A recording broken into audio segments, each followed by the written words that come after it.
আজকে আমরা সরল সঠিক পথে চলতে চাই। সালাতের ভিতরে বলতেছি সরল সঠিক পথে চালাও, আর সালাতে পরে গিয়ে আমরা শিরক করছি, বিদআত করছি, নজর মানতেছি। আল্লাহর নিষিদ্ধ জায়গায় নজর মানা জায়েজ নেই। আল্লাহ রাব্বুল আলামিনের নবী সাল্লাল্লাহু আলাইহি ওয়াসাল্লাম বলেছেন, লা তুশিদ্দার রিহালু ইল্লা ফি সালাসাতি মাসাজিদ।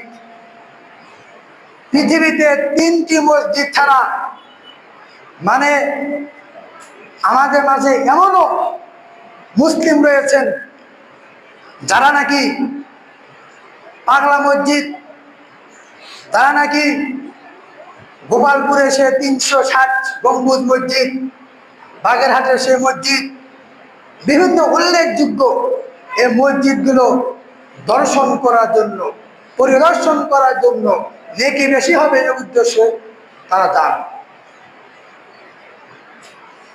পৃথিবীতে একমাত্র 3টি মসজিদের নেকি বেশি হবে এই উদ্দেশ্যে দেখা জায়েজ। এই 3টি ছাড়া আর কোন মসজিদ জায়েজ নেই, সব হারাম, গেলে সেরে হবে। 1 নম্বর হচ্ছে মসজিদুল আকসা, 2 নম্বর বাইতুল্লাহ মক্কা, 3 নম্বর মদিনা মুনাওয়ারা, মসজিদে নববী। এই 3টি মসজিদের নেকি বেশি হবে এই উদ্দেশ্যে দেখার জন্য যেতে পারবেন। পাগলা মসজিদে যাব, অমুক মসজিদে যাব, একমাত্র মসজিদকে কেন্দ্র করে, উদ্দেশ্য করে